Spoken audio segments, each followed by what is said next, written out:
have caulk gun will travel. Know what I'm saying?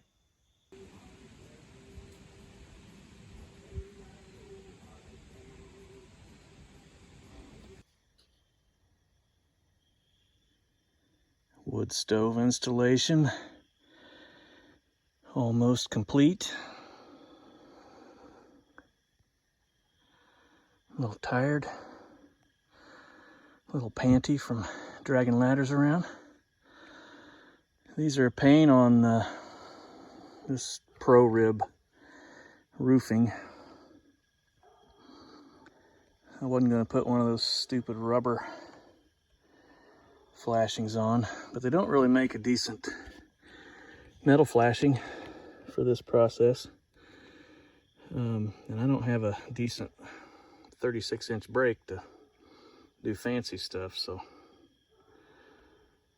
I'll sort something out with this. But for now, if it rains, won't get any rain in here. I went ahead and did a continuous piece that tucks up under the ridge vent and covers everything quite well. And got a good bed of Sikaflex under there and around there and on there. And installed all this like my old sheet metal daddy would want me to do it. The only issue is this cap, and there should be a locking ring around where that joins. It screws on to the pipe below, but the band that should lock it will not go all the way around it. I don't know what the hell is coming or going on with the world of manufacturing, but I'm pretty sure it's just all going to hell. There's no one steering the ship anymore.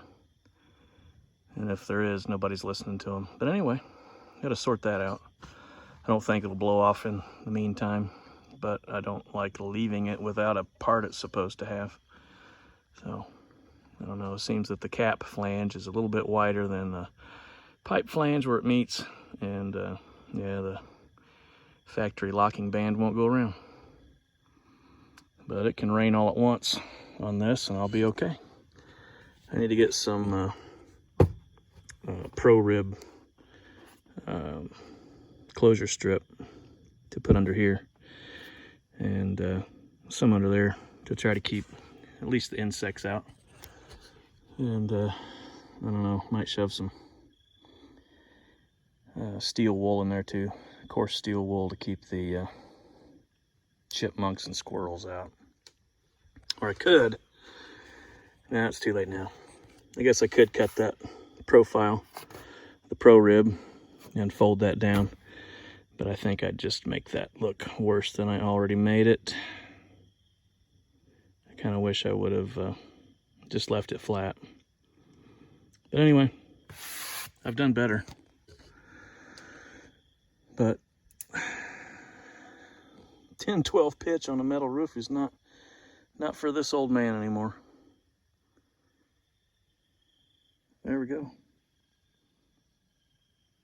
Oh, what does my eye spy? A little red and silver tractor down there. It's so beautiful and quiet out here, except for my mouth running. Leaves are starting to change. Got a pretty sunset going on.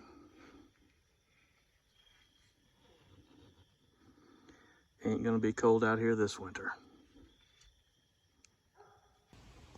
Did you miss me? Yeah. I think I'm gonna drive the truck up to the build site. Okay. And get sand. And do what? Get the sand in the bucket. Okay, don't forget a shovel. I know.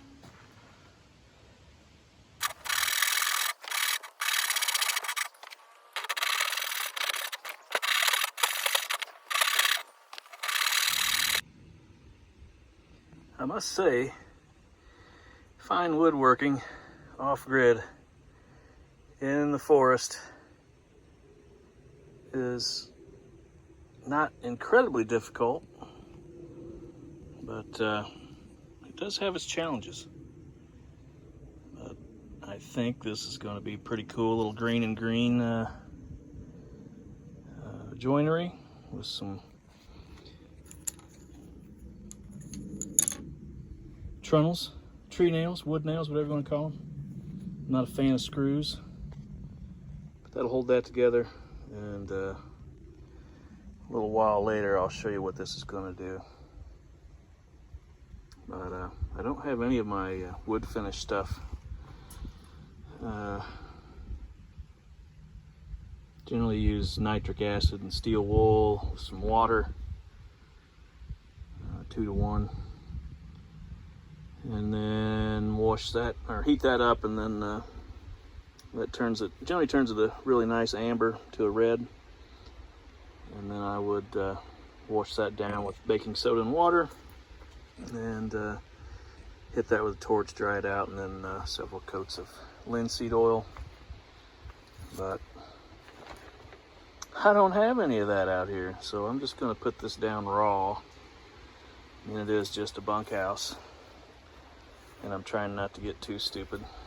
But I'm kind of enjoying a holding pattern, having the septic in and a driveway and shelter. And by the end of the evening, I should have a wood stove going. So I'll keep you posted.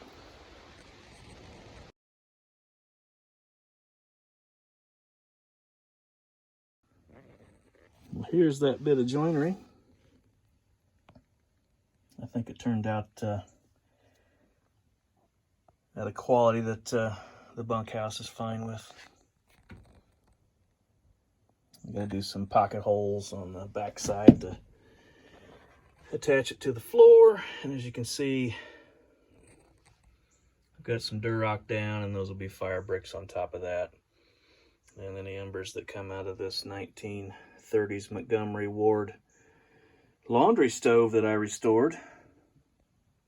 Anything hot should just extinguish itself in that little fender there. Anyway, haven't done any kind of fine woodworking in well over a year. I left that little dowel sticking out because I decided not to torture myself. Anyway, yeah, pocket holes screwed down to the floor, and then I can start doing my herringbone work. Yeah, herringbone pattern out of fire bricks. That'll be fun. Done it before. I could do it again. And we're still not sure what to put on this Durock firewall. And then hopefully by the end of the day, I've got the stove hooked up, and all that pipe will be gone. And crash in the bunk here. Anyway, I'll keep you posted. Well, I'm down to 2 bricks. I need 1, 2, 3, 4, 5, 6, I don't know, 12 more.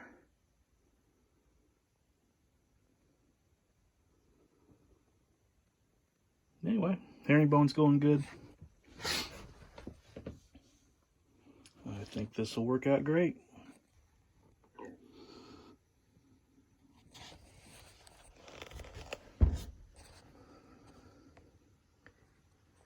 By the way, I have lost the use of my camera stand. It decided to disintegrate today. So it's kind of hard to film up close work and action shots. So it's just me moving the camera and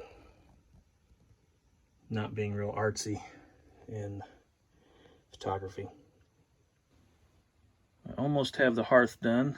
I just need 2 more boxes of bricks to finish that up.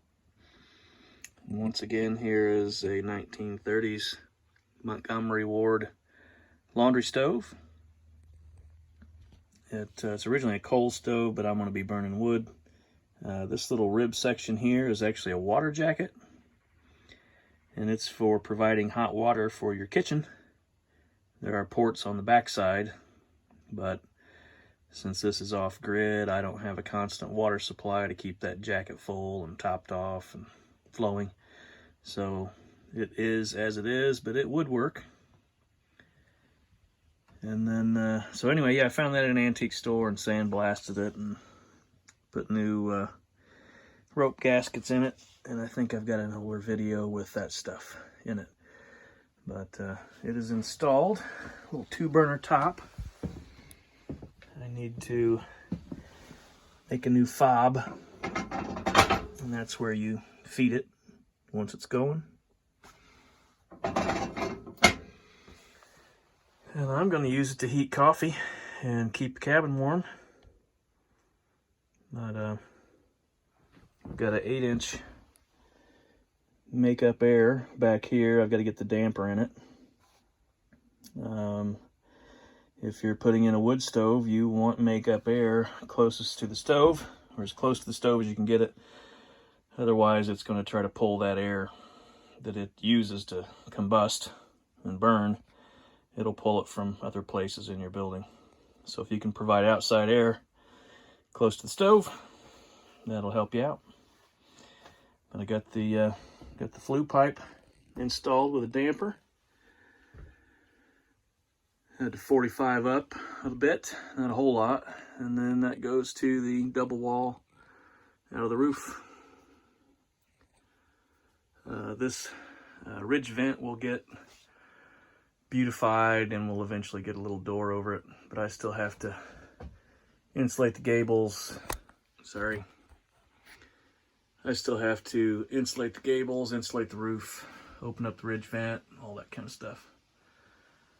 But make a door on there in the winter, and a damper here, and we should be golden. I've also got a fire and smoke and carbon monoxide alarm to put in. We're still not sure what we want to put on this Durock finish. Don't know. Might just get some skipjack trowel work. And then that's all installed to code. I may have to do a little heat shield here, something portable, something I'll forge and make pretty. Maybe. We'll see how it goes. It's not a really large fire chamber in there, but we don't need a whole lot of heat for our 2 little bunks.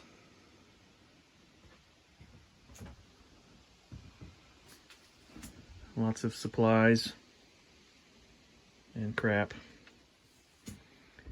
And then ladder up. Eventually have a window here. Yeah, looking forward to having some heat in here at night and first thing in the morning. I'll catch you later. I can still mess up a workbench. Hell yeah. Just absolute chaos every time I make something. Oh well. There's the new flue. I'll probably test fire it all next weekend. Anyway. Oh, and I also milled some lumber for the new structure that's going to go in here to replace crappy tarp.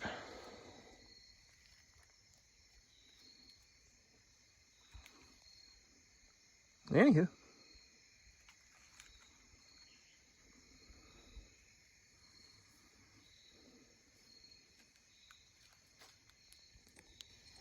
Now the old boy can carry his own tools. Look at that, would you?